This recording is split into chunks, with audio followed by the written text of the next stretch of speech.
A while back I did a video series on these little miniature enclosures right here. That's a 2-inch subwoofer, believe it or not. And it is true to spec and scale. Look at this. It's a 12-inch replica subwoofer by B2 Audio. This is from their Rampage series, and this is the RC2. Since the release of these things, the industry have built all type of little enclosures for them. I think Big Jeff, he has some 3D printed ones that you can get, different colors, different tuning. Steve Mead over there at SMD actually made something for it as well, something that got RGB lighting and everything. It was kind of a rave, right, when they first came out. So when you guys seen my video, the #1 comment to me was, get a miniature amplifier for it, get a miniature, and I'm like, what are you guys talking about, a miniature amplifier? I didn't even know these things existed. But apparently the market calls for something this small because you have, motorcyclists and RTV vehicles and 4-wheelers, 3-wheelers, you name it. So the people in that industry actually wanted something to improve the sound of their ATVs, their bikes and stuff. And so the industry called for it, and Stetson stepped up along with other companies, and they built these small amplifiers. These things can fit pretty much anywhere. And this is what you guys was referencing when you was like, hey, get a miniature amplifier and put it on there. So what we're going to be doing is getting this thing hooked up, and I'm going to be using my Toto F7 in order to do so. This radio is amazing. It has a whole lot of features to it.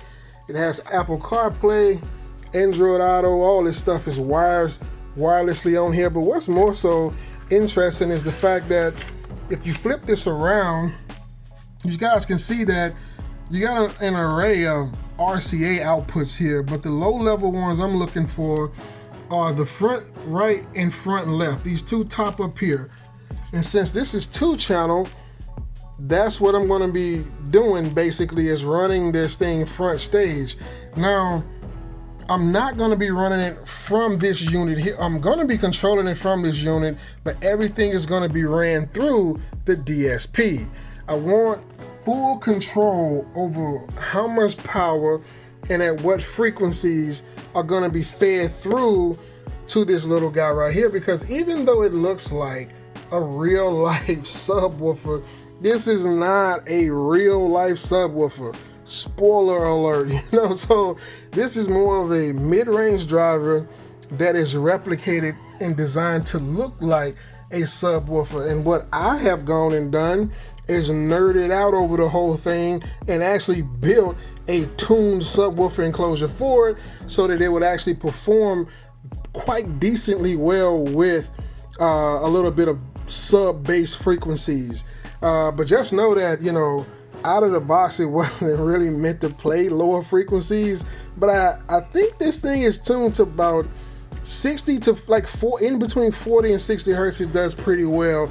Anything below that, and it kind of falls off. But I'm not worried about that because most music don't even play 30 hertz. So, that's not a big deal. It still sounds good musically, which you would see. But you want to use the DSP in order to feed this exactly what it's designed to play. You don't want to feed it anything that's going to hurt it, which is why I'm going to be using the DSP. And in order to do so, I'm going to be using these low-level outputs into these low-level inputs, and then this is going to feed into the amplifier. I am going to be in 100% control over what the speaker sees. So it wouldn't just be fun to do this little guy alone. I mean, this is pretty good if you want to hear a full range signal with some bass on it. But what if you wanted a little bit more bass?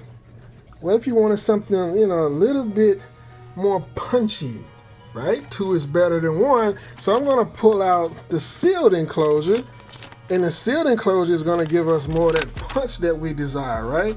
This right here is going to be like our lower tuned frequencies, and this right here is going to be our punchy upper range frequencies. So I think we're gonna have some fun by getting this thing wired up and fired up like this, because after all, this is a 2-channel amplifier. It has 2 outputs, so why not use 2 speakers, right? All right, enough talk. Let's get this thing wired up, and then we're gonna get on with the demo.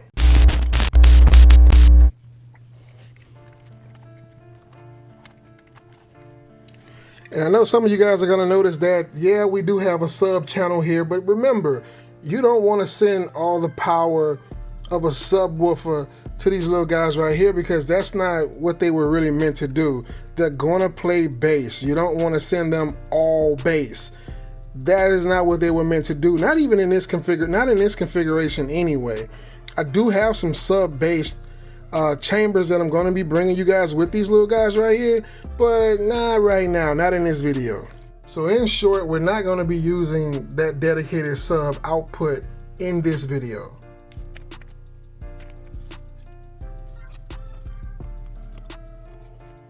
And just remember, like, when you're doing stuff like this, just remember what is left and right. I mean, what is front and what is rear, because that's going to translate over to here when you get into the DSP settings. Don't get things mixed up. In my case, red and blue is my front stage, as you guys can see, and then you got green and orange is my rear stage. So 1 and 2 is my front stage, 3 and 4 is my rear stage. So just, you know, kind of get a system going, keep it in your head, and don't mess this up. Now I'm going to be taking an additional set of RCAs, and I'm only going to be connecting to 1 and 2. Okay, remember, that's my front stage, 1 and 2, left and right, and that's what we're going to be connecting to this little guy. It's going to run technically my front stage, which is going to be these 2 speakers. We'll get to that later. For now, RCAs.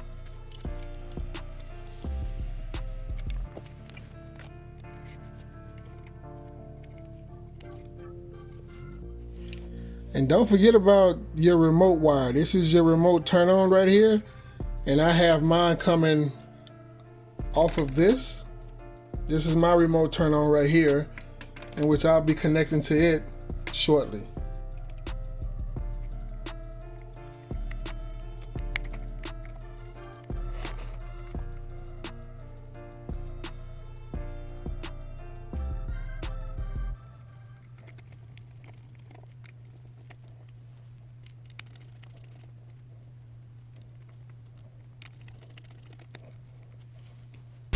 Alright, so I got everything connected right now, and I'm a little nervous here because you know how some subwoofers amplifiers had that pop? I hope that's not the issue here, because if it is, I don't know how much these little guys can take of a pop. So wish me luck on this. I think I'm going to disconnect it first. I'm going to disconnect it. I'm going to tell you why I'm doing this. I'm disconnecting it because I can remember last time I turned this thing on, it just continued to play the music that I had already had playing. I don't want it to be too loud. These are not 6.5s, these are 2-inch speakers, and ooh, blue light. There we go. That's looking good. Let me turn the light off. Check us out. That's always a good indicator. So let me tell you guys how I got everything wired. The yellow wire right here, or the clear sleeved wire, is actually powered over here using my jumper. That's my bus bars, negative, positive. I simply put one there for positive, and I put one there for negative. So that's how it's getting this power. And of course the remote is connected directly to, it shares the remote that comes from the radio, which turns on the DSP as well. So we have green here, we got screen here, and we got blue over here. So we're good to go. We're good to go. I'm just making certain that my volume isn't too much here. And it didn't look like it was, so that's a good thing. Let's go to the home screen. I need my USB, hold on. All right, so I have a USB here. I hope this thing can read this because it's a lot of stuff on that USB drive. A lot. So hopefully it doesn't take too long to parse and we can jump right off into it.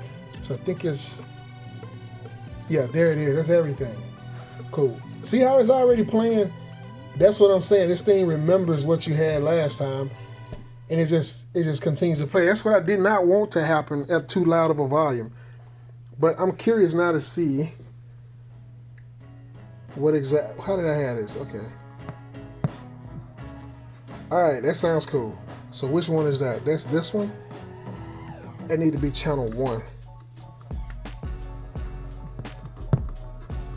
Oh, y'all didn't see that pop. It did the pop. Turn the light back on.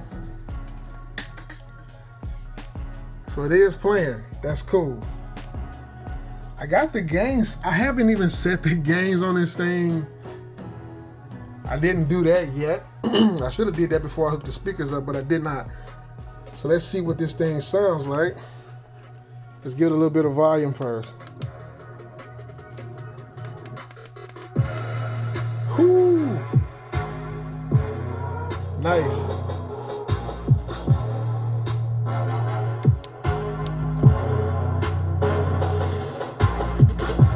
I like it. Yeah.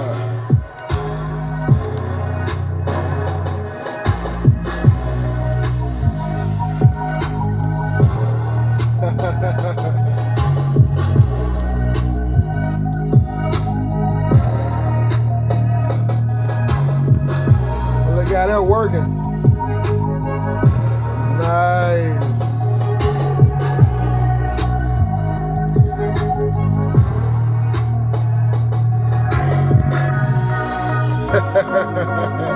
I like it. Okay. All right, now I don't know how clean the signal is on this, so I'm going to go ahead and get my oscilloscope out, and we're going to make sure all the gains and everything is clean. I mean, make sure the signal is clean, the gains are set correctly, and that we're not getting a chopped signal here. Then we're gonna see exactly how much power this thing is putting out. There you go. That's what clean power does. Clean power keeps your voice cord clean. So everything still looks good on these little B2 audios. These things are so much fun, man. So much fun. And you can learn a lot. I mean, even then, just looking at the movement of the cone of the sub, it's indicative of sealed versus ported. The cone of the ported enclosure subwoofer was going crazy, whereas the sealed one was barely moving, because that's how they work. It got that spring effect because of, whatever pressure you can build up in there, that resistance, right? But this one here can flow a little bit more freely because, of course, it has a port. But this one right here is sealed, so pressure builds up, and it gives it a tighter suspension, so it doesn't move as freely. Pretty cool stuff. Let's give it another go.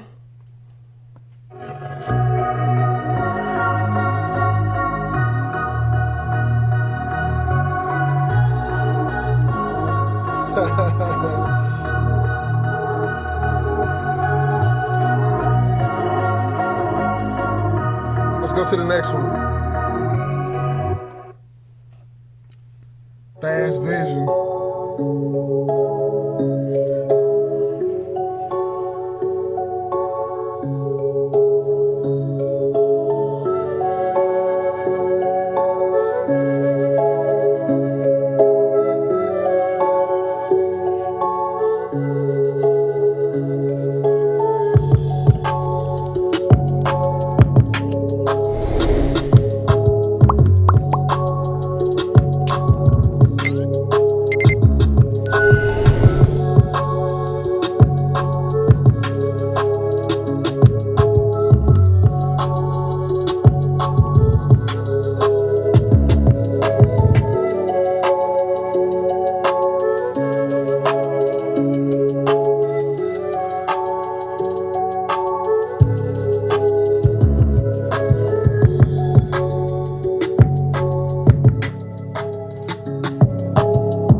That's a sealed enclosure.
difference already, man. It got deeper bass over here.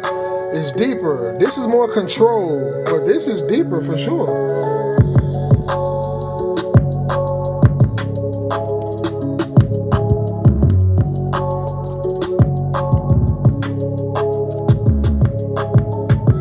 I think I may be overdriving it a little bit. Let me turn it down a notch.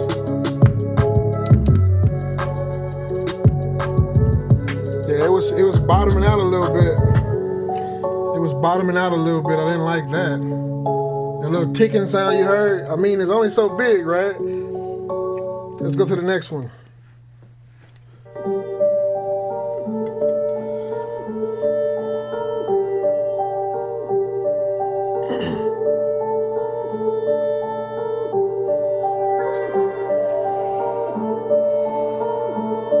And they just send a full range signal to them, so they're playing everything that they can put out from the receiver. No crossover points at all.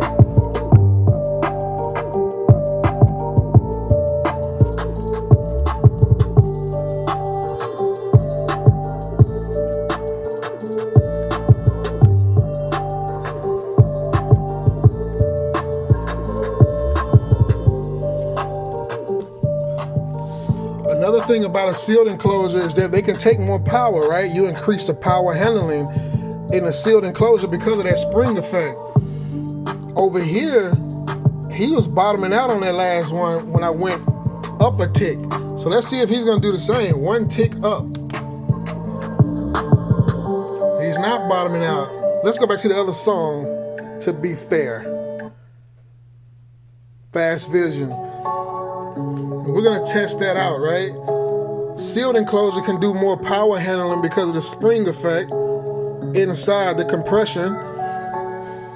And we're gonna see, he was bottoming out on this volume setting, but over here he was not.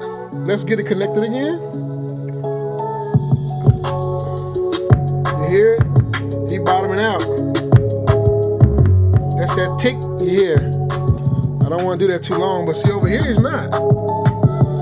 Let's go up one more. Still no tick. Dare I go up one more? Let's try it. One more. It's on 18 now. See that? The little guy can take it. He's taking it. One more, 19. It's still not bottoming out because of the sealed enclosures can take more. It is more controlled. That's why the bass is so tighter, more responsive. See that?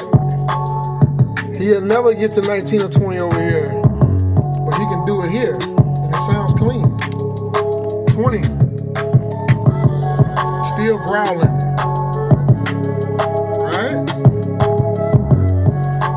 Slow them down. Let me. So the point of it is that a sealed enclosure can handle more power because it's actually building up compression inside of the chamber, and that creates like this spring effect on it. So it controls the cone a lot more. It keeps the cone tamed. That means it doesn't sound sloppy. It doesn't sound boomy. It's not delayed. Over here, you get that boomy sound. The bass is a bit deeper, but it's slightly delayed. And you got less cone control. So those would be like the pros and cons. Pros over here, more efficient, don't need that much power to get you there. Because more cone movement, less compression. So the port's doing most of the work over here, and it gives you that added oomph. Because you're not only hearing the front of the sub, you're also hearing the back through the port. So you're kind of like doubling up on that, right? Over here, you only hear the front of the cone, but it's more controlled, it's more precise. The timing is better over there. You got less delay. So those are kind of like the pros and cons of sealed enclosure versus ported enclosure, even on this scale. I know some people are looking at this like, well, those are just 2-inch subs. Like, I got 12s or 15s. This philosophy you seeing right here, this translate all the way up. It doesn't matter if it's a 1-inch sub or a 100-inch sub. They all behave basically the same. You understand? So just take what you can learn here and just apply it wherever. All right, enough of that. And for the record, I got this thing turned all the way down.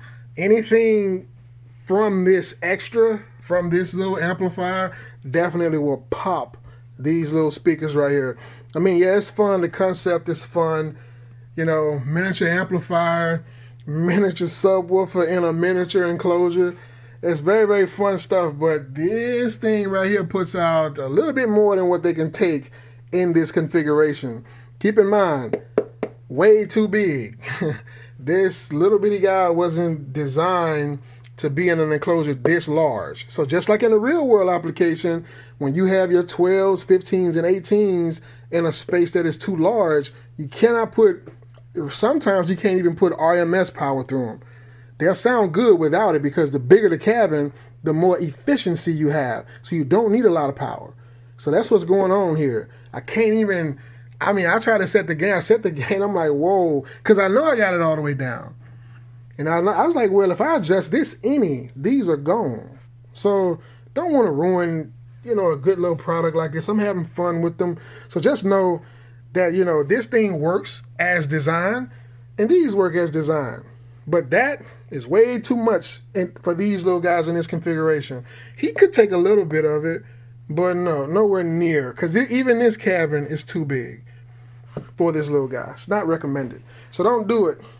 Just watch me do it.